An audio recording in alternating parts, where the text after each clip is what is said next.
ജഗിരു വേൾഡിലേക്ക് എല്ലാവർക്കും സുസ്വാഗതം.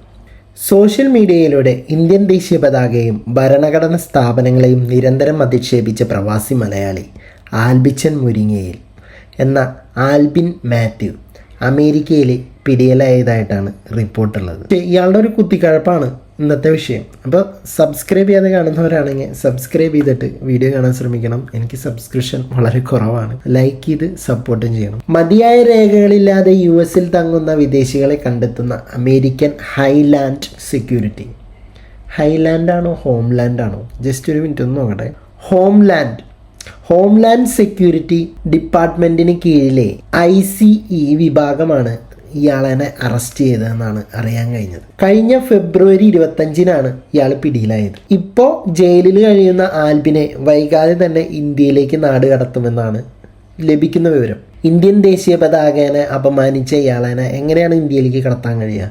അയാളുടെയൊക്കെ ഒരു നിലവാരം എന്തായിരിക്കും എന്നാണ് ഞാൻ ആലോചിക്കുന്നത്. US-ലെ സ്വീറ്റ് വാട്ടർ നൗപോർട്ടിലാണ് ഇത് റിപ്പോർട്ട് ചെയ്തിട്ടുണ്ടായിരുന്നത്. അപ്പോൾ ഇയാളൊരു അനധികൃതമായിട്ടാണ് അമേരിക്കയിലേക്ക് എത്തിയത്. ആ ആള് അമേരിക്കയിൽ കിടന്നിട്ട് ഇന്ത്യനെ കുറ്റം പറയാണ്, ഇന്ത്യൻ ദേശീയ പതാകേനെ അപമാനിക്കുകയാണ്. എന്തിൻ്റെ പേരിലായാലും വന്ന വഴി മറക്കല്ലേ സഹോദര.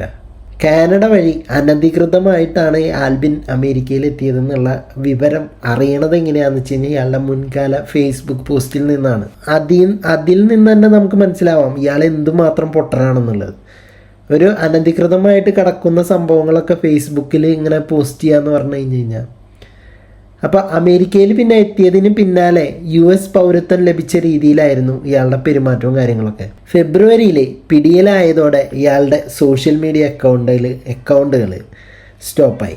ഇന്ത്യനെയും ദേശീയ ചിഹ്നങ്ങളെയും അങ്ങേയറ്റം അസഭ്യമായ ഭാഷയിലാണ് അധിക്ഷേപിച്ചിരുന്നത്. ഇയാൾക്കെതിരെ കേരളത്തിൽ തന്നെ വിവിധ സ്റ്റേഷനുകളിലായിട്ട് നിലവിൽ കേസുകളുണ്ട്. അമേരിക്കയിലായതുകൊണ്ട് ഇയാളെ തൊടാൻ സാധിക്കാതെ നിസ്സഹായരായിട്ട് നിൽക്കുകയായിരുന്നു നമ്മുടെ കേരള പോലീസുകാർ. അപ്പോൾ ആ ഒരു സമയത്താണ് US-ൻ്റെ നാട് കടത്താനുള്ള തീരുമാനം. നമ്മുടെ കേരള പോലീസിന് അത് വലിയ രീതിയിലുള്ളൊരു വലിയ പിടിവള്ളിയാവും. സ്വാതന്ത്ര്യ ദിനത്തിൽ ദേശീയ പതാകയിലെ അശോക ചക്രത്തിന് പകരം അശ്ലീലമായിട്ടുള്ള ഇമോജികൾ നൽകിയിട്ടും ദേശീയ പ്രതിജ്ഞയെ വികലമാക്കിയും പോസ്റ്റുകൾ ഇട്ടതോടെയാണ് നമ്മുടെ ആൽബിൻ നിയമക്കുരുക്കിലായത്. അതായത് അയാൾ പറഞ്ഞത് ഇന്ത്യ എൻ്റെ രാജ്യമല്ല, ഇന്ത്യക്കാരെൻ്റെ സഹോദരങ്ങളല്ല എന്ന് തുടങ്ങിയ പരാമർശങ്ങളോടെയാണ് ഇയാളുടെ പോസ്റ്റുകൾക്കെതിരെ BJP പ്രാദേശിക നേതാവ് അനൂപ് നൽകിയ പരാതിയിൽ ആലുവ എടത്തല പോലീസ് കേസെടുത്തിരുന്നത്. അപ്പോൾ ഇതിനു പുറമെ പാകിസ്ഥാനെയും അമേരിക്കയെയും അനുകൂലിച്ചും ഇന്ത്യയെ ശപിച്ചുകൊണ്ടും നിരവധി വീഡിയോകളും ഇയാൾ പങ്കുവച്ചിട്ടുണ്ടായിരുന്നു. കഴിഞ്ഞ നിയമസഭാ തെരഞ്ഞെടുപ്പിൽ പാലാ പൂഞ്ഞാല് മണ്ഡലങ്ങൾ മത്സരിച്ചെങ്കിലും നാമമാത്രമായ വോട്ടുകളാണ് ഇയാൾക്ക് ലഭിച്ചിട്ടുള്ളത്. സ്വന്തം ബൂത്തിൽ പോലും വോട്ട് കിട്ടാതെ നാണം കെട്ട ചരിത്രവും ഇയാൾക്കുണ്ട്. പിന്നീട് തൃക്കാക്കര ഉപതെരഞ്ഞെടുപ്പിൽ ക്രിസ്ത്യൻ ലീഗ് എന്ന പേരിൽ സംഘടനയുണ്ടാക്കിയിട്ട് മത്സരിക്കാൻ ഇറങ്ങിയെങ്കിലും പിന്നീട് ഇടതുപക്ഷ സ്ഥാനാർത്ഥിയായ ജോസഫിനെ പിന്തുണ പ്രഖ്യാപിച്ച് പിന്മാറുകയായിരുന്നു. ചിക്കിളി കിട്ടിയിട്ടുണ്ടാവാം, അറിയാൻ പാടില്ല നമുക്ക്.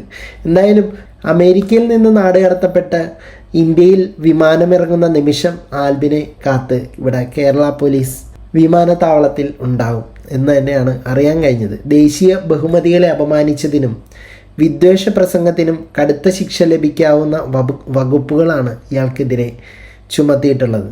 അമേരിക്കയിലിരുന്ന് ഇന്ത്യയെ തള്ളിപ്പറഞ്ഞ ആൽബിന് ഇനി ഇന്ത്യൻ നിയമവ്യവസ്ഥയ്ക്ക് മുന്നിൽ മറുപടി പറയേണ്ടി വരും. എന്തിൻ്റെ കേടാ? വലിയ രീതിയിലുള്ള കുത്തിക്കഴപ്പെന്നേ ഞാൻ പറയുള്ളൂ. എല്ലിൻ്റെ ഇടയിൽ വറ്റുകുത്തി എന്നൊക്കെ പറയും. നിങ്ങളുടെ അഭിപ്രായങ്ങൾ എന്താണെങ്കിലും താഴെ കമൻറ്റ് ബോക്സിൽ രേഖപ്പെടുത്തുക. പോയി വരാം അടുത്തൊരു വീഡിയോ ആയിട്ട്.